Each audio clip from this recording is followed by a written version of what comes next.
Quiero ahora invitaros a que me acompañéis a la segunda carta de Pablo a los Corintios, capítulo 7. Segunda de Corintios, capítulo 7.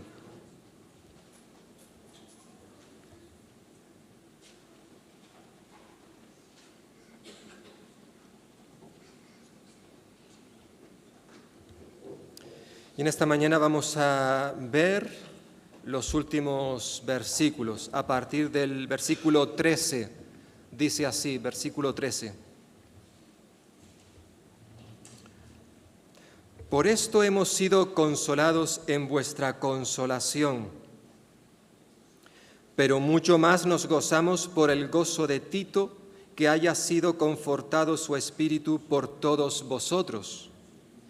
Pues si de algo me he gloriado con él respecto de vosotros, no he sido avergonzado, sino que así como en todo os hemos hablado con verdad, también nuestro gloriarnos con Tito resultó verdad. Y su cariño para con vosotros es aún más abundante cuando se acuerda de la obediencia de todos vosotros, de cómo lo recibisteis con temor y temblor. Me gozo de que en todo tengo confianza en vosotros.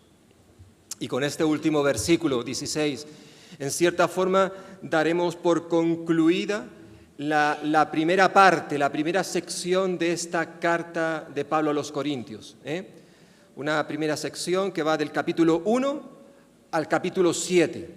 Ya a partir del capítulo 8 veremos otra sección, capítulo 8 y 9, que tratará de la ofrenda que se iba a recoger para ayudar a los necesitados. Y luego el resto del libro pues seguirá dándonos Pablo algún mensaje, alguna información acerca de esa situación de controversia que había dentro de la iglesia.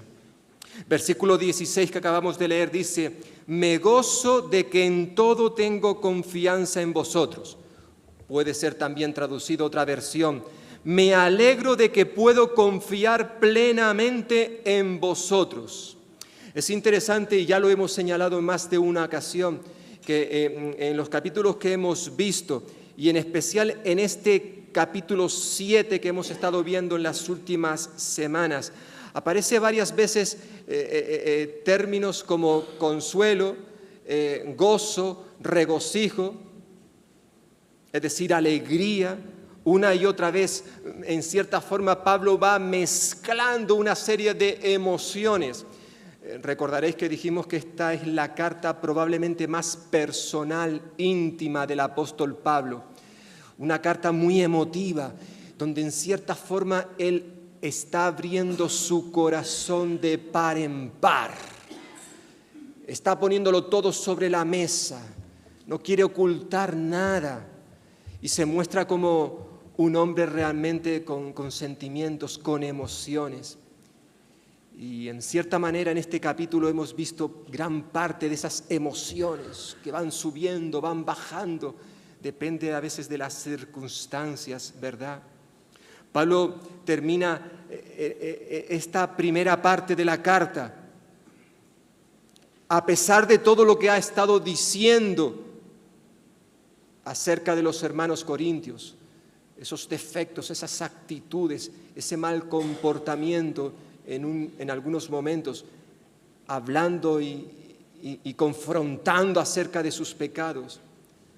Pero ahora, después de lo que ha estado sucediendo, y ya hemos estado señalando algunas cosas, Pablo dice que él se goza, se alegra de que en todo él podía confiar en los corintios. Confiar en gente que le había fallado, que le había dado la espalda. En cierta forma, en estos versículos, para concluir esta sección, Pablo está diciendo que la confianza que había sido dañada ahora ha sido restaurada. ¿Por qué? ¿Qué fue lo que dio paso a esta situación nueva? Bueno, ya lo hemos estado viendo en los capítulos anteriores, aunque de cierta forma ahora los versículos que hemos leído en esta mañana, Pablo comparte 3 características, actitudes, cualidades que hicieron posible que la confianza que se había perdido fuera reparada, restaurada. Hay 3 cosas que me gustaría señalar de estos versículos. Por un lado, la confianza fue restaurada debido a la unanimidad que hubo dentro de la iglesia en Corinto. Dice versículo 13, por esto hemos sido consolados en vuestra consolación, pero mucho más nos gozamos por el gozo de Tito, que haya sido confortado, reanimado, refrescado su espíritu por todos vosotros. En cierta forma, la primera frase de este versículo 13 sirve para cerrar el tema que Pablo había estado tratando en los últimos versículos, concretamente del 8 al 13 que vimos en los domingos anteriores. Comienza el versículo 13, por esto o por esta razón, es decir, debido a que los creyentes corintios se habían arrepentido, que fue el tema, uno de los temas principales que vimos en los versículos anteriores, la semana pasada. Debido a que los creyentes corintios se habían arrepentido de sus pecados, cuando leyeron la carta de Pablo, esa carta severa, esa carta que hizo que Pablo llorase mucho, derramase muchas lágrimas, nos había dicho en este libro en el capítulo 2, debido a ese arrepentimiento fue que Pablo fue consolado, y no solamente él, sino el equipo colaborador que le estaba apoyando.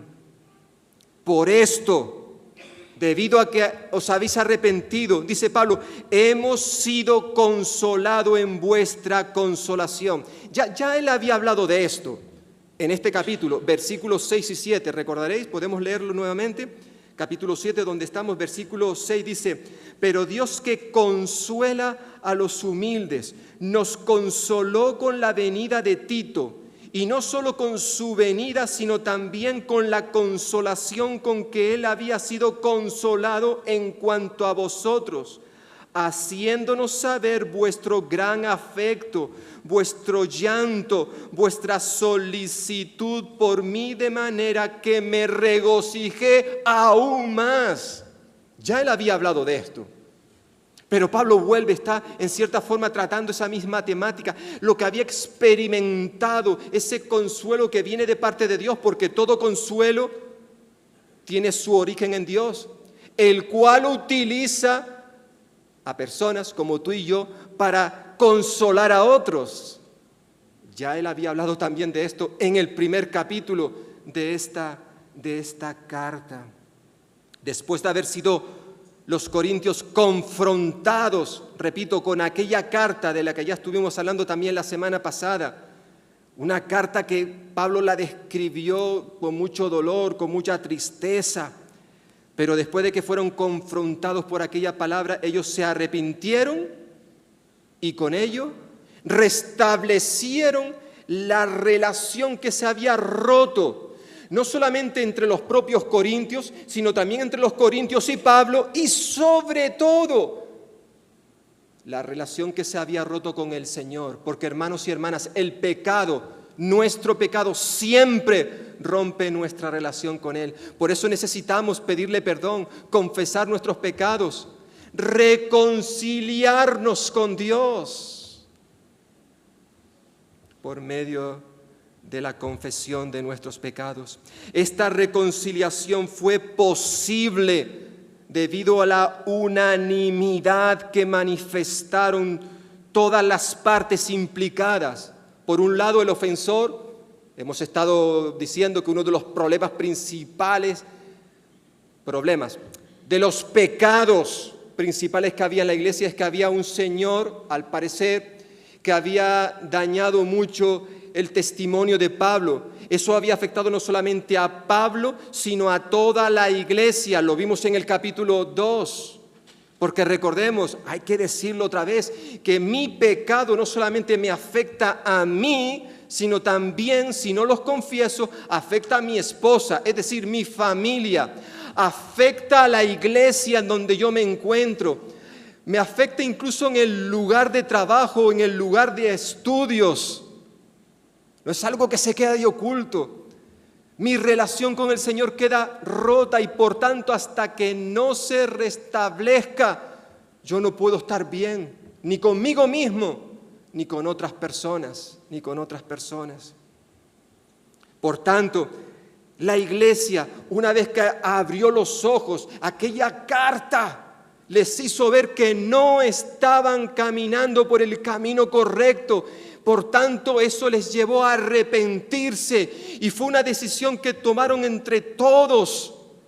Por un lado, la parte ofensora, la parte ofendida que fue Pablo, aunque también él dirá, nos dijo en el capítulo 2, que en cierta forma no solamente él había sido ofendido, sino que eso había afectado a toda la iglesia, Pero ahora, Pablo recuerda en este versículo 13 que en cierta forma todos los creyentes, todos los miembros de la iglesia se involucraron en buscar la estabilidad, la unidad dentro de la iglesia. Es interesante que en este versículo Pablo hace referencia a todos vosotros. Fijaos, que haya sido confortado Tito, su espíritu, por todos vosotros. En el versículo 15 vuelve a recordar esta realidad, versículo 15, dice, y su cariño para con vosotros es aún más abundante cuando se acuerda de la obediencia de todos vosotros. Es decir, había un mismo propósito. Toda la iglesia estaba mirando en la misma dirección, estaban remando hacia el mismo objetivo. Todos vosotros. Y esto es importante porque como vimos, vuelvo a repetir, porque estamos dentro de un contexto, ¿verdad? En el capítulo 2, Pablo había dicho que a ese hermano que estaba viviendo desordenadamente, viviendo en pecado, había que corregirle, había que confrontarle, y la iglesia lo hizo. Capítulo 2, versículo 6, aunque no todos participaron. Versículo 6 del capítulo 2, dice, es suficiente para tal persona este castigo que le fue impuesto por muchos. O dice otra versión, por la mayoría.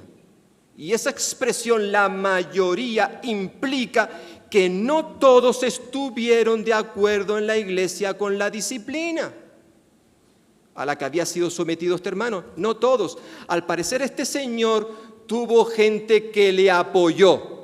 Eso en un principio. Pero ahora Pablo está reconociendo que todos estaban mirando hacia un mismo objetivo, hacia la misma dirección. Todo había cambiado.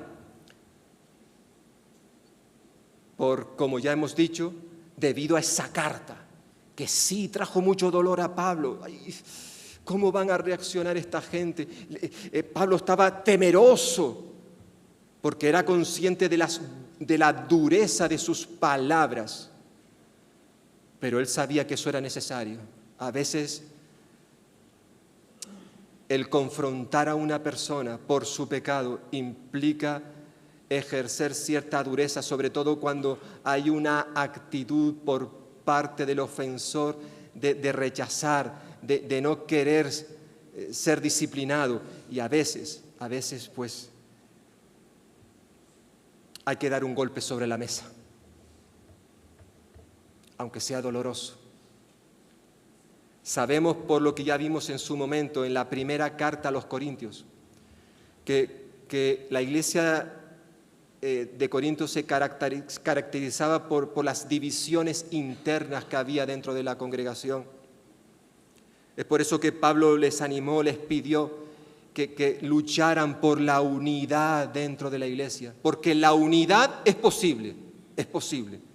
Diría allí en 1 Corintios capítulo 1, versículo 10, os ruego, hermanos, por el nombre de nuestro Señor Jesucristo, que habléis todos una misma cosa y que no haya entre vosotros divisiones, sino que estéis perfectamente unidos en una misma mente y en un mismo parecer.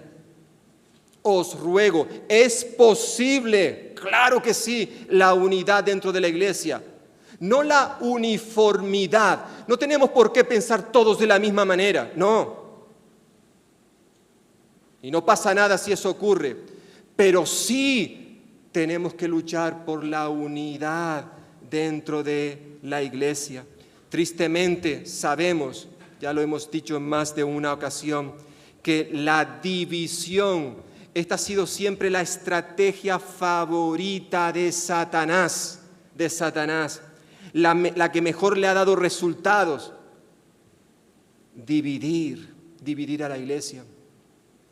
Los corintios estaban precisamente experimentando esto por diferentes razones. Por ejemplo, dentro del liderazgo, habían algunos que apoyaban a Pablo. Yo soy de Pablo. Y otros decían, no, a mí me gusta más Apolos. Y otros, no, yo prefiero a Pedro, el apóstol Pedro. Incluso estaban los más espirituales que decían, nosotros seguimos a Cristo. Y Pablo dice, pero vamos a ver, ¿está Cristo dividido? ¿Qué está pasando aquí, señores? Y les confrontó, lo vimos en su momento, Primera de Corintios, los primeros capítulos. Pero ahora, en el texto que estamos viendo en esta mañana, Pablo declara que la iglesia estaba mirando, ahora sí, estaba mirando en la misma dirección. Todos, de manera unánimes, estaban remando juntos. Todos vosotros, dice versículo 13.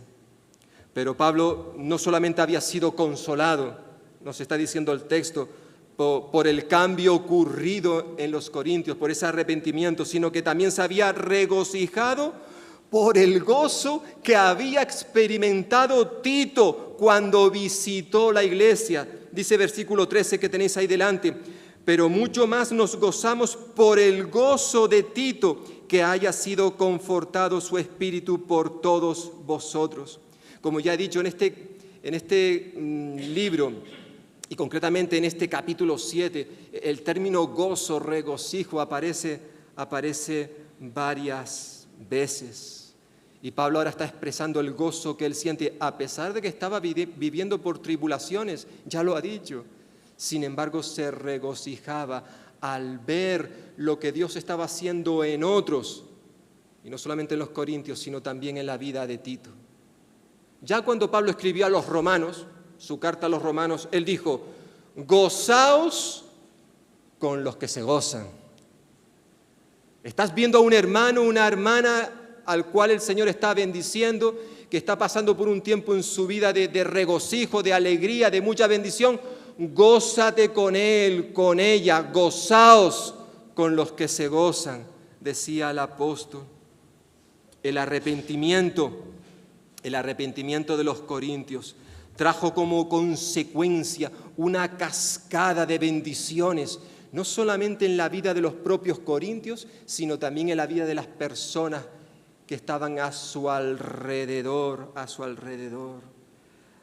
Esa alegría por la salvación, por la restauración que había producido el arrepentimiento, lo vimos la semana pasada, versículo 10. Que la tristeza que hubo en su vida fue lo que produjo arrepentimiento para salvación. En este caso, salvación hace referencia a la restauración. Estos ya eran creyentes, no habían perdido su salvación, pero sí el gozo de la salvación debido a sus pecados, pero ahora lo habían recuperado, habían sido restaurados debido a ese arrepentimiento. Y es que, hermanos y hermanas, cuando vemos a una persona, sea un creyente, un hermano, una hermana que ha estado viviendo en pecado y se arrepiente, o un amigo, una amiga que viene a los pies de Cristo, se arrepiente de sus pecados, eso siempre tiene que llevarnos al regocijo, a la alegría, a experimentar lo que experimentan los ángeles cuando un pecador se arrepiente. El Señor Jesús una vez contó una parábola muy bonita acerca de un hombre que tenía muchas ovejas, concretamente 100 ovejas, Lucas capítulo 15, y resulta que un día se le perdió una y salió por todas partes, dejó a las 99 en un lado y fue a buscar esa oveja perdida. Y dice el texto bíblico que cuando la encontró, reunió a sus amigos y en cierta forma celebró una fiesta y les dijo: gozaos conmigo porque he encontrado mi oveja perdida. Y luego añade el Señor Jesús: os digo que de la misma manera habrá más gozo en el cielo por un pecador que se arrepiente que por 99 justos que no necesitan arrepentimiento. Cuánta alegría, cuánto gozo hay en el cielo cuando una persona reconoce sus pecados y acude a los pies de Cristo, a la cruz del Calvario, para confesarlos, para pedir perdón. ¿Nos alegramos, hermanos, cuando esto ocurre? Cuando vemos que alguien está pasando de muerte a vida eterna. Qué bueno que cuando eso ocurra nos gocemos, nos llenemos de alegría. Que seamos una iglesia que esté mirando en la misma dirección, que tenga el mismo propósito, el de alcanzar a los perdidos. Y que cuando eso ocurre, manifestemos gozo, alegría. Gozaos con los que se gozan. Bueno, el versículo luego dice: y llorad con los que lloran. Hermanos y hermanas, yo creo que cuando en este local, en este lugar de cultos, tenemos un funeral, un entierro, ha fallecido alguien. A veces es posible que nosotros no conozcamos al que ha fallecido, pero sí quizás podemos conocer a los familiares o a algún familiar.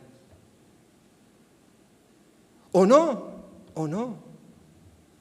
Pero qué importante es que como iglesia, aún a pesar de que yo no conozca al que ha fallecido, yo pueda también venir y ser de apoyo, mostrar mis condolencias, mostrarle mi cariño a esas personas que han perdido a un ser querido.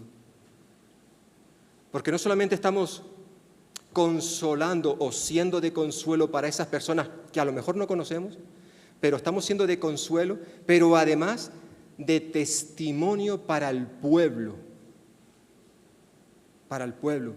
Porque por regla general, a mí me asombra desde que los años que llevo en esta iglesia, que cuando fallece alguien conocido, un miembro de la iglesia, sobre todo ya con cierta edad, por regla general, a este lugar viene mucha gente del pueblo que no quiere saber nada de Dios, pero entran y escuchan la palabra del Señor. No se quedan fuera, sino entran y reciben un mensaje de salvación. Y qué bueno que como iglesia podamos también estar al lado de esas personas, conocerlas, saludarlas, porque a lo mejor incluso hasta les conocemos, y poder dar testimonio. Creo firmemente, no tengo la menor duda de que un entierro, un funeral, es un instrumento, un medio para evangelizar a los perdidos. No solamente están las campañas que hacemos en verano, y damos gracias a Dios por ello, pero hay otras oportunidades que Dios nos da para poder presentar el Evangelio, y muchas de ellas las desaprovechamos. Gozaos con los que se gozan, y llorad con los que lloran. Aunque yo no conozca personalmente a ese o a esa que está llorando, pero quiero estar a su lado, sobre todo si se hace en un contexto eclesial como el que nos ocupa en esta mañana. Gozaos con los que se gozan. Hay más gozo en el cielo por un pecador que se arrepiente que por esos 99 justos que no necesitan arrepentimiento. La iglesia de Corinto lo tenía claro y por eso se centraron. Hubo un momento en que estaban despistados. Por eso necesitaban concentrarse. Hemos cantado, concéntrate en Él. Yo entiendo que el autor quería decir, oye, mira, hay muchas cosas que quizás vienes en esta mañana en tu corazón, en tu mente, que te distraen, que hacen mucho ruido. Ahora es el momento de concentrarte. Es decir, deja todo eso a un lado y piensa para qué has venido aquí, para exaltar a tu Dios, a nuestro Dios, para experimentar su presencia. La presencia de Dios está en nosotros. No necesitamos pedirle al Señor que Él venga a nuestra vida nuevamente. No, Él ya está en nosotros. El Espíritu Santo está en nosotros. Pero reconocemos que a veces ese Espíritu Santo está arrinconado, como muchas veces decimos, arrinconado. No le dejamos obrar en nuestra vida. Por eso le pedimos, Señor, obra en medio de nosotros. Llénanos con tu Espíritu. Es decir, que seamos controlados por Él. Que Él realmente tome el timón de nuestra vida. La iglesia de Corinto estuvieron unidos, unánimes, para poder juntos salir de la situación en la cual se encontraban. Pero no solamente vemos unanimidad, sino en segundo lugar vemos autenticidad en ese arrepentimiento que ellos mostraron. Versículos 14 y 15. Dice, pues si de algo me he gloriado con él, de Tito, respecto de vosotros, no he sido avergonzado, sino que así como en todo os hemos hablado con verdad, también nuestro gloriarnos con Tito resultó en verdad. Versículo 14. Pablo conocía muy bien a la iglesia de Corinto. Él fue su fundador, lo sabemos. Y por tanto él conocía los puntos débiles y los puntos fuertes de esa iglesia. Tenía una información privilegiada que Tito no tenía. De Tito hablaremos un poquito más adelante. Me gustaría dedicar algún día a hablar sobre él. Tito no tenía la información que Pablo sí tenía. Es por eso que en este versículo podemos entender que antes de que Pablo enviara a su joven compañero de ministerio, a Tito, lo enviara a Corinto con una carta, la carta de muchas lágrimas, para que Tito la llevara, la leyera y también hiciera un trabajo pastoral, un trabajo de mediador. Vaya responsabilidad se le puso en los hombros de este joven. Tito la llevó, pero antes de que se fuera, al parecer según el versículo que tenemos delante, Pablo tuvo una conversación con Tito para hablarles acerca de los corintios.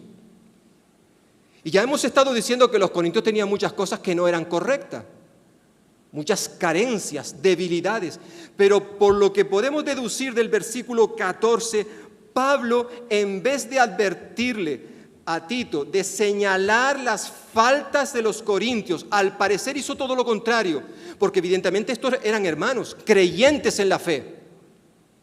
Y Pablo lo que hizo fue resaltar las virtudes, las cosas buenas que había en estos hermanos, no las negativas. Malas, sí, las hay, pero evidentemente también había cosas buenas. Y Pablo lo que hace es señalar esto. Pablo se sentía orgulloso de sus queridos hermanos corintios y se lo hizo saber a Tito. Está diciendo versículo 14, dice, pues si de algo me he gloriado con él, le está hablando a los corintios y dice, mira, yo me siento orgulloso de vosotros y es lo que le he manifestado a Tito, es lo que Pablo está diciendo aquí. Él estaba convencido de que sus hermanos corintios, a pesar de sus manchas, de sus arrugas, esos corintios no iban a decepcionar, a avergonzar a Pablo. Versículo 14. No he sido avergonzado, está diciendo Pablo. Todo lo bueno que Pablo había hablado acerca de los corintios era verdad, como no podía ser de otra manera. No he sido avergonzado, sino que así como en todo os hemos hablado con verdad, también nuestro gloriarnos, el sentirme orgulloso ante Tito de vosotros, ha sido algo sincero, verdadero. Yo no he engañado a nadie, nunca lo he hecho. Es lo que está diciendo. En todo, así como en todo os hemos hablado la verdad. Pablo cada vez que abría la boca lo hacía para hablar la verdad, como no puede ser de otra manera. Vale, él dejó de decir las cosas negativas, no importaba. Él quería en este momento señalar todo lo bueno que había visto en los corintios y se lo dijo a Tito. Se lo dijo a Tito. Y Tito fue con eso en mente, con eso en mente. Aunque Pablo era consciente de sus defectos, los defectos de los hermanos, sus debilidades, también tenían cosas dignas de admirar. Es interesante cuando vimos en su momento Primera de Corintios, capítulo 1, sobre todo versículos del 4 al 9, que Pablo está destacando ahí las bondades, las cosas buenas de la iglesia de Corinto. Luego, a partir del versículo 10, empezará a hablar de esos problemas que había en la iglesia, que eran unos cuantos. Pero Pablo no comienza su carta señalando los puntos negros que hay en la iglesia, no. Sino dice, doy gracias a Dios por vosotros. Y empieza a hablar de las bondades de esta iglesia. Y qué bueno, hermanos, que también tú y yo podamos aprender esta lección que nos está enseñando aquí el apóstol Pablo. Antes de acercarnos a alguien para señalar sus errores, porque es necesario a veces, tenemos que confrontar a un hermano, a una hermana, pero antes de hacerlo, qué importante es, en vez de estar viendo simplemente lo malo que ha hecho fulanito o menganito, recordar que ese hermano, esa hermana en la fe, también tiene cosas buenas y que tenemos que resaltarlas. Y recordar que en la iglesia no hay nadie que sea perfecto. La iglesia perfecta la veremos cuando estemos con Cristo en el cielo. Pero mientras estemos aquí, siempre habrán imperfecciones. Y puede que fulanito, menganito tenga sus imperfecciones y que yo las esté viendo. Y que a veces sea necesario el que tenga que ir y confrontar a esa persona. Pero siempre tengo que hacerlo recordando mis propias debilidades. Que yo también tengo que mirarme en el mismo espejo. Dios no nos prohíbe que nos acerquemos a alguien para confrontarle. Oye, que tú ves que tu hermano tiene una pequeña mota de polvo en su ojo, hay que quitársela. Hazlo, quítasela. Eso sí, primero mira lo que hay en tu propio ojo, para que entonces estés en condiciones de poder acercarte al hermano o a la hermana o a quien sea y corregirle por sus fracasos, por sus errores, por sus pecados. El apóstol Pablo, claro que sabía que había cosas malas en la iglesia de Corinto, pero él no las señaló a Tito. Le habló de todo lo bueno. Lo cierto es que cuando Tito llegó a Corinto con la carta severa, Tito, al parecer, se quedó perplejo al ver la reacción favorable que tuvieron los creyentes. Está diciendo versículo 15, dice que todos estuvieron dispuestos a obedecer, a someterse a la palabra de Dios. Dice, y su cariño, es decir, su profundo amor para con vosotros es aún más abundante, es un amor insuperable. Y sobre todo cuando Tito se acuerda de vuestra obediencia, de todos vosotros, de cómo le recibisteis con temor y temblor. Es decir, Tito consideró que Pablo se había quedado corto a la hora de hablar de las bondades de los corintios. Tito se quedó alucinando cuando llegó a aquella iglesia y les presentó la carta y cómo aquella iglesia mostró una actitud de arrepentimiento, de profundo amor, de cariño hacia Tito y evidentemente hacia Pablo, aunque él no estaba presente. Como dijimos la semana pasada, el arrepentimiento auténtico, recuerda, el arrepentimiento auténtico se caracteriza por ir acompañado de frutos, de evidencias. Ya lo vimos en el versículo 11 la semana pasada. Pablo señaló algunas de esas evidencias, de esos frutos que demostraron que verdaderamente los corintios se habían arrepentido de verdad. de verdad de la buena. Y ahora en el versículo 15, Pablo señala dos frutos más que evidencian el arrepentimiento verdadero de los corintios, de una persona. Por un lado, versículo 15, los corintios decidieron obedecer a la palabra de Dios. Cuando se acuerda de la obediencia de todos vosotros, la obediencia a la palabra de Dios. Porque cuando una persona realmente se ha arrepentido de sus pecados, decide, le cueste lo que le cueste, obedecer, someterse a las instrucciones que Dios da por medio de su palabra. Arrepentirnos de nuestros pecados significa que yo tomo la firme decisión de no hacer mi voluntad, sino la voluntad de Dios, de sujetarme a su palabra. Y es cierto que a veces Dios me pide a través de su palabra cosas que para mí son difíciles de hacer, pero aún así yo me someto, porque ha habido un verdadero arrepentimiento en mi vida. Pero no solamente hay obediencia a la palabra de Dios, sino también, en segundo lugar, este versículo nos recuerda que los corintios mostraron un profundo respeto hacia Dios, como también hacia aquellos que proclaman su palabra. Dice el versículo: cuando se acuerda de la obediencia de todos vosotros, de cómo lo recibisteis con temor y temblor, es decir, con un profundo respeto hacia Dios, pero concretamente aquí hacia Tito, por lo que él les estaba compartiendo acerca de la palabra del Señor. Temor, reverencia. Si realmente, hermanos y hermanas, tú y yo nos acercamos a Dios por medio de la oración y le decimos: Señor, me arrepiento de lo que he hecho. Obviamente ese arrepentimiento tiene que ir acompañado siempre de frutos, entre otros, la obediencia y el profundo respeto hacia Dios y a aquellos que predican su palabra. Es lo que en cierta forma hemos estado viendo en esta semana de oración con el Salmo 78. Hemos dedicado también un apartado a hablar del arrepentimiento.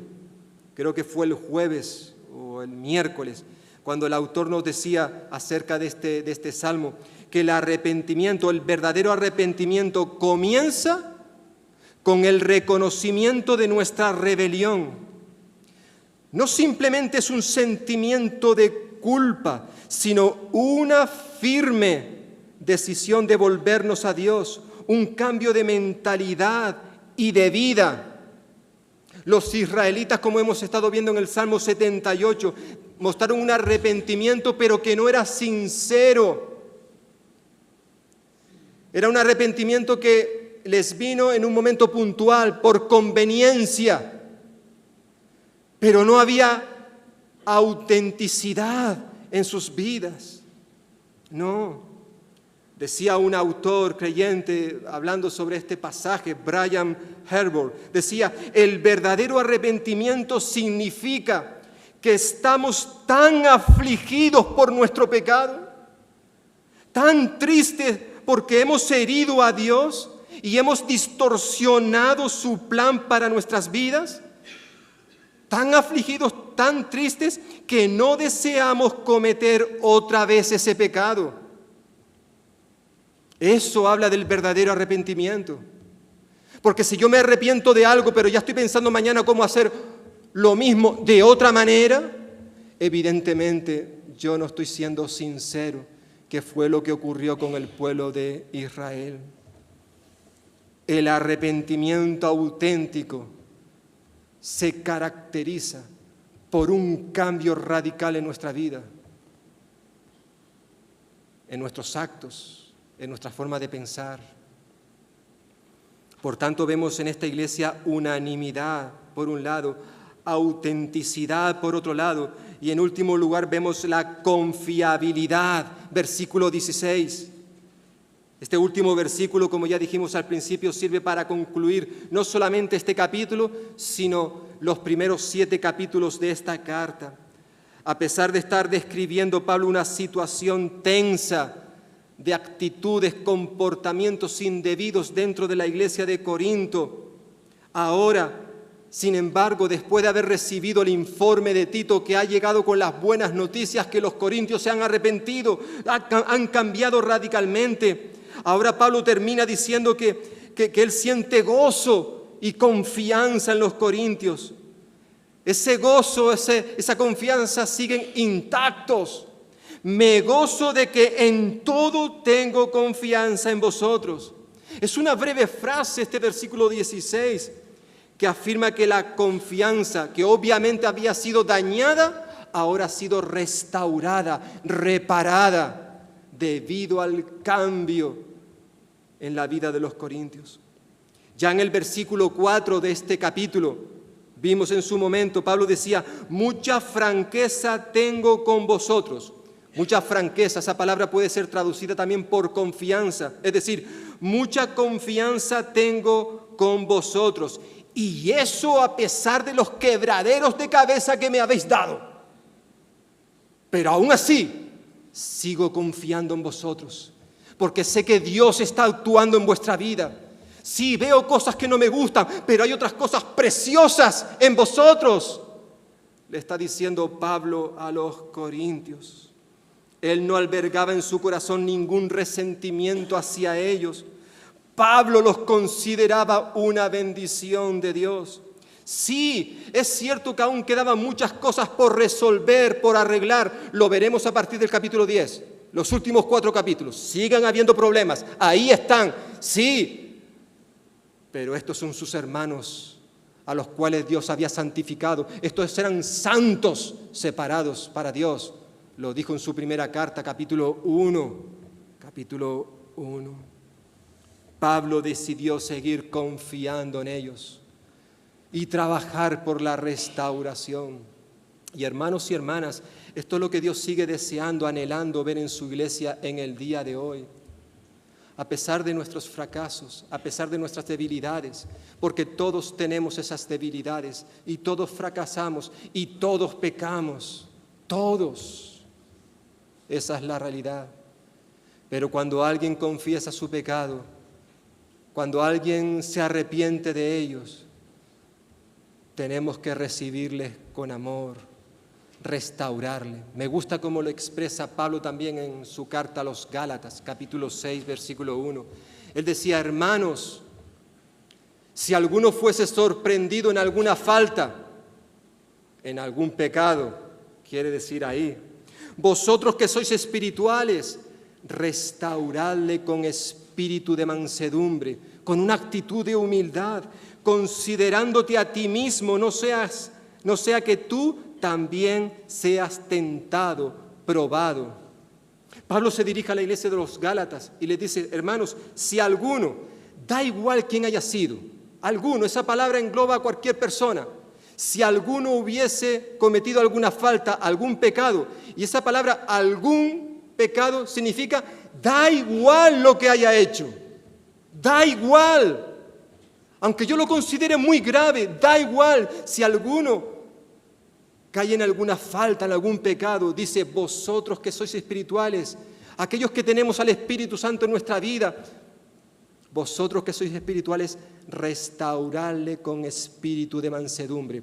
Es evidente que Pablo está aquí haciendo referencia a una persona que había pecado, pero que había confesado sus pecados, se había arrepentido de ellos. Le había dado la espalda a Dios, pero ahora camina en sus caminos. Y porque ha hecho esto, dice Pablo, restaurarle con espíritu de mansedumbre. Restaurarle, qué palabra más hermosa. Según los expertos en griego, esa palabra es también utilizada para cuando un médico, por ejemplo, va a operar a alguien, necesita extirparle algo que no debería de estar en su cuerpo. La atmósfera de esa operación tiene que ser algo delicado. El médico tiene que ir con suma delicadeza para hacer el menos daño posible al enfermo.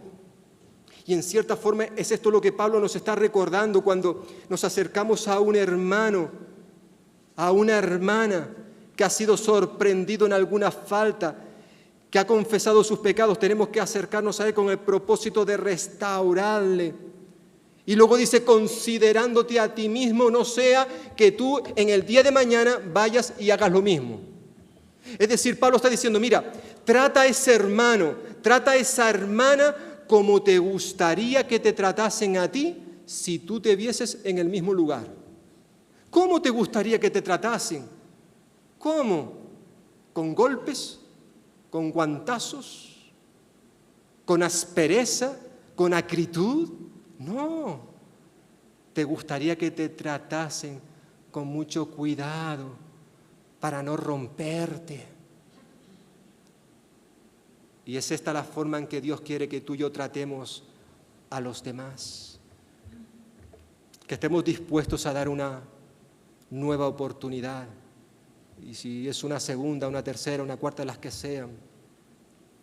El apóstol Pedro en una ocasión, queriendo ser muy generoso con Jesús, le dijo, Señor, ¿cuántas veces perdonaré a mi hermano que peque contra mí? Y ya sabéis la historia, ¿verdad? El Señor le dijo a Pedro, mira Pedro, siempre que alguien venga a pedirte perdón, perdónale. ¿Y sabéis por qué Jesús dijo a Pedro que tenía que hacer esto y también a nosotros? ¿Sabéis por qué? Porque Él también está dispuesto a hacer lo mismo contigo y conmigo.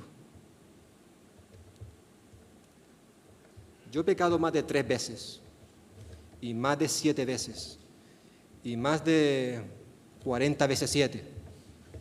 He pecado muchas veces. Lo que sí sé, además, es que cada vez que yo he ido al Señor para pedirle perdón por mis pecados, Él siempre, siempre me ha perdonado. Lo sé, porque lo dice su palabra. Y ahora el Señor quiere que tú y yo hagamos lo mismo, que estemos dispuestos a perdonar, a restaurar a cualquier persona que nos haya ofendido, por muy grave que haya sido la ofensa, porque Jesús perdonó todos nuestros pecados. Y creedme, hermano, que tus pecados y los míos sí que eran graves delante de Dios. Más aún tú y yo no podíamos pagar por nuestros pecados. Era imposible. Es por eso, como vamos a recordar ahora a través de estos símbolos, que Cristo Jesús tuvo que venir a este mundo para pagar la deuda que tú y yo habíamos contraído y que no podíamos pagar. Él pagó por nuestros pecados. Cristo Jesús nos perdonó. Y por tanto, hermanos y hermanas, tú y yo también hemos de hacer lo mismo cuando se nos presente la oportunidad. Y amigo y amiga que estás aquí en esta mañana, hoy Jesús también quiere perdonar tus pecados. Yo no sé qué es lo que tú has hecho a lo largo de tu vida, no lo sé. Dios sí lo sabe. Él conoce tu vida a la perfección.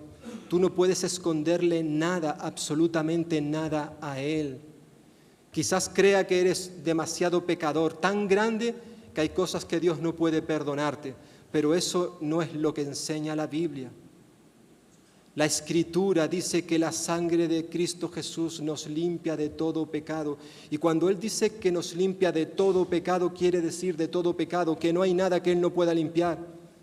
Si tú acudes a Él en esta mañana, en este día, y confiesas tus pecados, te arrepientes, te vuelves a Dios, Él promete que te va a perdonar. Y no solamente te va a perdonar, sino además te va a dar una nueva vida. Una vida que dura para siempre, la vida eterna. ¿Quieres recibir hoy la vida eterna? Hoy Jesús te invita a que vengas a Él y que le pidas perdón por tus pecados. Señor, gracias porque tú estás aquí en medio de nosotros y porque tú nos conoces a todos, Señor. Nos conoces a la perfección porque tú eres nuestro Creador y no hay nada absolutamente que nosotros podamos esconderte a ti. Aunque es cierto que a veces intentamos esconder ciertas cosas de nuestra vida, pero nuestra vida, Señor, dice tu palabra que está desnuda completamente ante ti. Por eso te pedimos que si en esta hora hay alguien aquí, algún amigo, alguna amiga que nos está escuchando que aún no te conoce de una forma personal, alguna persona que aún no ha pedido perdón por sus pecados y por tanto es como aquella oveja perdida. Toca su corazón, Señor. Abre sus ojos para que pueda ver la luz de la vida que es tu Hijo Jesucristo. Salva, Señor, a cualquier pecador que hay aquí en esta mañana, a cualquier persona que aún no ha nacido de nuevo. Pero también te pedimos que tú obres en la vida de cada uno de los que somos tus hijos, Señor. Que tú también nos hables en esta mañana. Que si en nuestra vida hay algún resentimiento, algo que estamos guardando contra un hermano, una hermana, y que nos está impidiendo, Señor, tener una verdadera comunión contigo, te pedimos que tú nos perdones, que tú nos limpies. Queremos arrepentirnos de manera genuina, auténtica, verdadera, Señor, con un corazón dispuesto a huir del pecado, Señor.